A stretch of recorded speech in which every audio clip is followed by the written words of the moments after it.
குரு பயிற்சி பலன்கள் சித்திரை நட்சத்திரம்.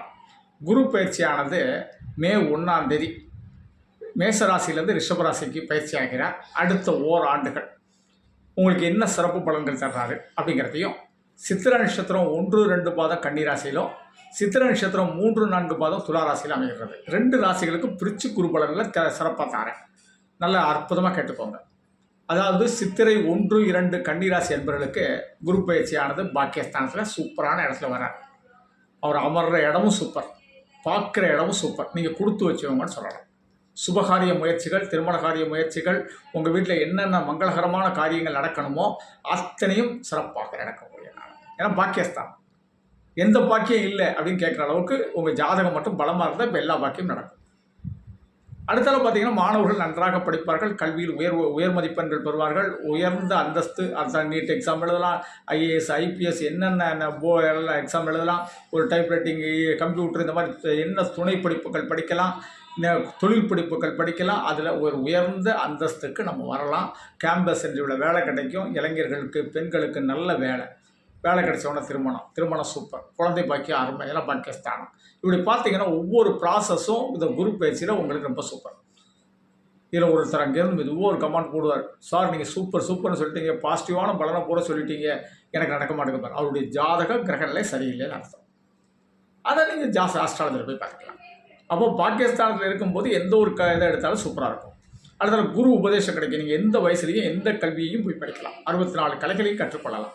ஜோதிடம் படிக்கிறோமா படிக்கலாம், வேதங்கள் படிக்கிறோமா படிக்கலாம், ஆலயத்தில் பணிபுரிவர்கள், ஆலயம் சார்ந்து பணிபுரிவர்கள், எங்களை மாதிரி ஜோதிடர்கள், இறைப்பணி செய்பவர்களுக்கெல்லாம் வாழ்க்கையில் முன்னேற்றம் கிடைக்கக்கூடிய சித்திரை 1-2 கன்னிராசிகள்.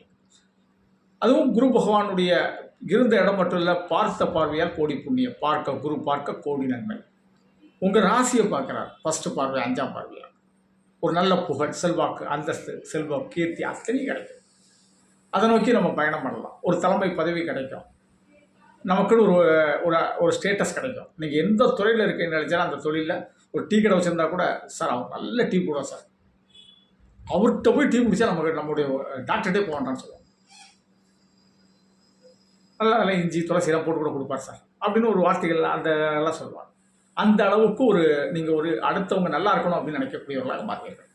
அதே குரு பகவான் தன்னுடைய என்ன செய்கிறாரு, 7வது பார்வையாக 3ஆம் இடத்துல தைரிய வீரிய பராக்கிரம ஸ்தானத்தை பார்க்குறாரு. இது சகோதர சகோதரிகள் ஸ்தானம். அப்போ சகோதர சகோதரிகளுடைய ஒற்றுமை ரொம்ப சூப்பராக இருக்கும். இல்லைன்னா என்னையாவது இருப்பாங்க. நாமளும் அவர்களுக்கு என்னென்ன உதவிகள் செய்யணுமோ அதுவும் அந்த குறிப்பிட்ட நேரத்தில் செய்வோம். அடுத்தது பார்த்தீங்கன்னா தைரியம். எடுத்த காரியத்தை அற்புதமாக செஞ்சு முடிப்போம். முன்வைத்த காலை பின் வைக்க மாட்டோம். காரியத்தை செவ்வனே செய்யும். எந்த ஒரு வேலையில் இருக்கீங்களோ அந்த பொறுப்பு, உங்களோட கொடுத்த பொறுப்புகளை முடிக்காமல் நீங்கள் வெளியே வர மாட்டேங்க சார். அப்படி ஒரு அற்புதமான ஆள் அப்படின்னா நீங்கள் தான் சார். புரிஞ்சுங்களா? அதே போல் குரு பகவான் தன்னுடைய 9வது பார்வையாக 5ஆம் பாவத்தை பார்க்குறார். இது குழந்தை பாக்கிய ஸ்தானம். குழந்தை இல்லாத தம்பதிகளுக்கு இப்போ குழந்தை பாக்கியம் கிடைக்கக்கூடிய அமைப்பு உண்டு. பிள்ளைகளால் நன்மை, பெற்ற பிள்ளைகள் நமக்கு நன்மை செய்யும். அவர்கள் நல்லா படிப்பார்கள், நல்ல ஒரு புகழை வாங்கி தருவாங்க, ஒரு நல்ல பரிசு பொருட்கள் வாங்குவாங்க, நம்மளை எப்பொழுதும் மகிழ்ச்சியாக வச்சுருப்பாங்க. அவங்களுடைய டீனேஜ் வாழ்க்கை நல்லாயிருக்கும், படிப்பு நல்லாயிருக்கும், ஒரு வேலை கிடைக்கும். அவங்களுக்கு நம்ம கல்யாணம் முடிக்கிறது அத்தனையும் நடக்கும். பூர்வ புண்ணிய ஸ்தானங்களால் நம்முடைய முன்னால் உள்ள உறவினர்கள், தாத்தா பாட்டி, அவங்களெல்லாம் நல்ல மதிப்போம், அவங்களெல்லாம் நல்லா பார்த்துக்கிடுவோம். இந்த மாதிரி விஷயங்கள் நடக்கும். நம்மளும் வயசான காலகட்டத்தில் நல்லாயிருப்போம். எப்போவுமே ஒரு இறை ஞானம் கிடைக்கும். மதம் சார்ந்து நம்ம எப்போவுமே பயணம் பண்ணுவோம். ஆன்மீக நாட்டம் ரொம்ப சூப்பராக இருக்கும். கொண்ட கொள்கையில் கொஞ்சம் தெளிவாக இருக்கக்கூடிய அமைப்பு. இப்படி பல வகையில் பார்த்தீங்கன்னா குரு சூப்பராக 3 இடத்தை பார்க்குற இடமும் சூப்பர். ஆலங்குடி குரு பகவானை கும்பிடுங்க, நவகிரகத்தில் இருக்க குரு பகவானை கும்பிடுங்க.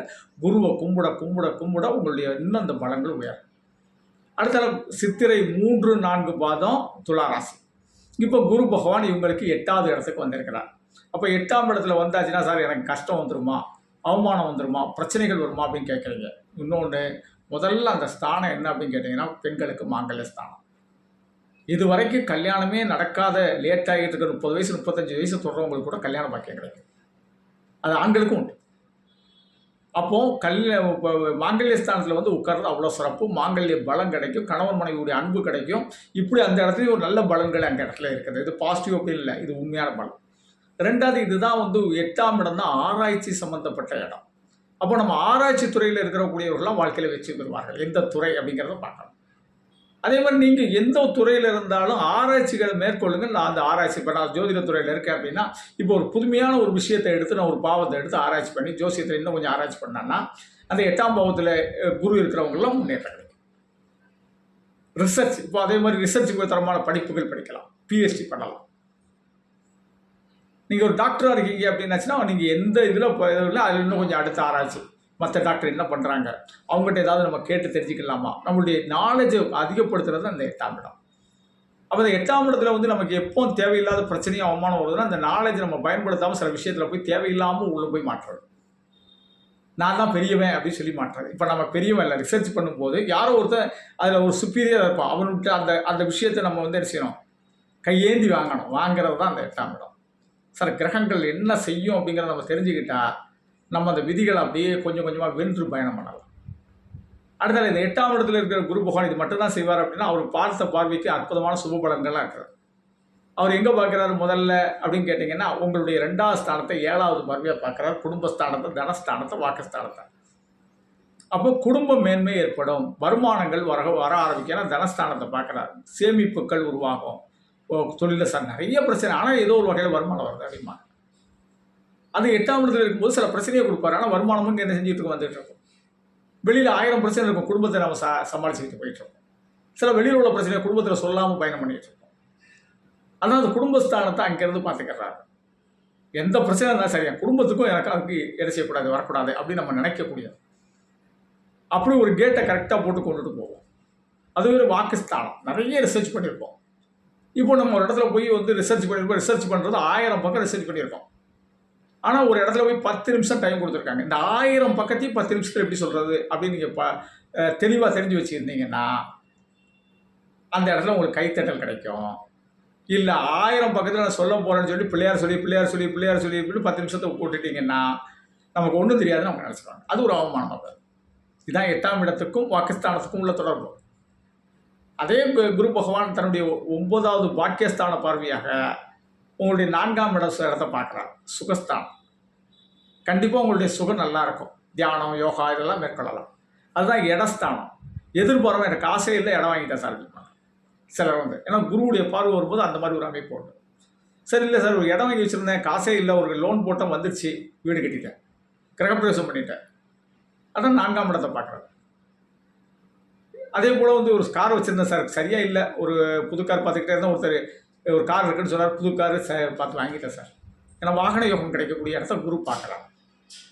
அப்போ வாகனம் சம்மந்தப்பட்ட தொழில் என்ன செய்கிறாங்க, வாகனம் வாங்கி விற்கிறது, வாகனம் பழுது பார்க்கறது, அதே மாதிரி கட்டட சம்மந்தப்பட்ட தொழில்கள், இந்த மாதிரி தொழில்கள் பண்ணுறவங்களாம் ஏற்றம் பண்ணுவாங்க. இன்ஜினியர்கள், ரியல் எஸ்டேட் அதிபர்கள், ஒரு கட்டடத்தை கட்டி விற்கிறவங்க, அந்த கட்டட பராமரிப்பு வேலை பண்ணுறவங்க, இவங்கெல்லாம் முன்னேறுவாங்க. குரு அந்த இடத்த பார்க்கலாம். அடுத்த தன்னுடைய 5ஆவது பார்வையில் உங்கள் ராசிக்கு 12ஆம் இடத்தை பார்க்குறாரு. அது புண்ணியஸ்தானம், அது என்ன சொல்கிறாங்க, மோட்சஸ்தானம் சொல்லுவோம். நிறைய புண்ணிய காரியங்கள் செய்கிற இடம். அங்கே சுபகிரகம் பார்க்கும்போது நம்ம தான தர்மங்கள்லாம் ரொம்ப சூப்பராக பண்ணுவோம். அதுதான் நம்ம படுக்கை நிம்மதியாக தூங்குவோம் சார். அதுதான் என்ன சில பிரயாணஸ்தானம், நிறைய பிரயாணங்கள் இருக்கும். நம்ம எதிர்பாராமல் ஃப்ளைட் பயணம், கப்பல் பயணம், இனிமையான ரயில் பயணங்கள், கார் பயணம், இந்த மாதிரி பயணங்கள் பண்ணலாம். பல இடங்களுக்கு சுற்றுலா போகலாம், குடும்பத்தோட சுற்றுலா போகலாம். இதுக்கெல்லாம் அது அற்புதமான இடம். ஆனால் 8ஆம் இடங்கிறது ஒரு சிரமங்களை கொடுக்குது. ஏன்னா சிரமங்களை நீங்கள் சிரமப்பட்டீங்கன்னா வாழ்க்கையில் எழுந்திரிச்சிடலாம் சார். அப்போ அந்த 8ஆம் இடத்துல குரு இருக்கும்போது கண்டிப்பாக பிரம்மாவை போய் வழிபட்டுவாங்க. பிரம்மா, திருப்பட்டூர் பிரம்மாவை போய் வழிபட்டுவாங்க. உங்களுடைய ஜாதகத்தை கூட திருப்பட்டூர் பிரம்மாட்ட வச்சு எடுத்துகிட்டு வாங்க. உங்களுக்கு எவ்வளோ பெரிய கஷ்டங்கள் இருந்தாலும் அது நிவர்த்தியாகக்கூடிய அமைப்பு உண்டு. அதே மாதிரி திருப்பட்டூர் போக முடியாதவங்க கொடுமுடி பிரம்மாவை போய் தரிசனம் பண்ணுங்க. அது வன்னி மரத்தடியில் இருக்கக்கூடிய பிரம்மா. அவரை போய் ஒரு 108 முறை சுற்றிட்டு வாங்க, வாழ்க்கையில் வச்சு கிடைக்கும். அதனால் குரு பயிற்சி உங்களுக்கு சூப்பர். ஆலக்குடி குரு பகவான திசையெல்லாம் நவகிரகத்தில் வடக்கே நோக்கி, குபேர திசையை நோக்கி, யானை வாகனத்தில் இருப்பவரே குரு. ஏன்னா அதை சொல்ல வேண்டியே இருக்குது. நான் நம்ம குரு அப்படின்னா தட்சிணாமூர்த்தி நினச்சிக்கிறோம். அதாவது யாரை கும்பிடணும் அப்படிங்கிறது ஒரு விஷயம் இருக்குது. அதாவது குருவுடைய அதிதேவதை தான் தட்சிணாமூர்த்தி பிரம்மாவும். தட்சிணாமூர்த்தியை கும்பிடுறது தப்பு இல்லை. ஆனால் குரு நினச்சிட்டு கும்பிட்றோம் பார்த்தீங்கன்னா, நவகிரக குரு அப்படின்னு நினச்சிட்டு கும்பிட்றோம், அதெல்லாம் கொஞ்சம் தவறு. அதனால் அந்த ஆலங்குடி என்ன செய்கிற நவகிரகத்தில் வடக்கே நோக்கி யானை வாகனத்தில் இருக்கக்கூடியவர் தான் குரு. குபேர திசையை நோக்கி இருப்பார், குபேர செல்வங்களை கொடுப்பார். தட்சிணாமூர்த்தி தெற்க நோக்கி இருப்பார், யமன் திசையை நோக்கி இருப்பார். புரிஞ்சுங்களா? அதனால தான் குருவை கும்பிட்டா தான் என்ன செய்யும், நவகிரகத்தில் குருவை கும்பிட்டா செல்வம் கிடைக்கும். அதனால் போய் நல்ல வஞ்ச வஸ்திரம் கட்டி கொண்டக்கல்ல மாலை போட்டு அர்ச்சனை செய்து வழிபடுங்க. நல்ல வாழ்க்கையில் முன்னேற்றமும் சுட்சமும் கிடைக்கும். சித்திரை நட்சத்திரங்கள் வாழ்வாங்கு வாழ்வார்கள். நன்றி. தெய்வீக மாரிமுத்து. 98 42 52 16 69 என்னுடைய செல் நம்பர். இந்த நம்பரில் அப்பாயின்மெண்ட் ஆகிட்டு சென்னை தூத்துக்குடியில் சந்திக்கலாம். அல்லது செல்ஃபோனில் தான் ஜோதிடம் கேட்குறேன் வச்சுக்கிறேன். அந்த கூகுள் பே நம்பர் உங்களால் முடிஞ்ச அமௌண்ட் பே பண்ணிட்டு வாட்ஸ்அப்பில் date of birth, place of birth, time of birth பதிவிடுங்க. அதுக்கு பிறகு டைம் தர்றேன். அந்த டைமில் கால் பண்ணி ஜோதிடம் கேட்கலாம். நன்றி. தெய்வீக மாரிமுத்து.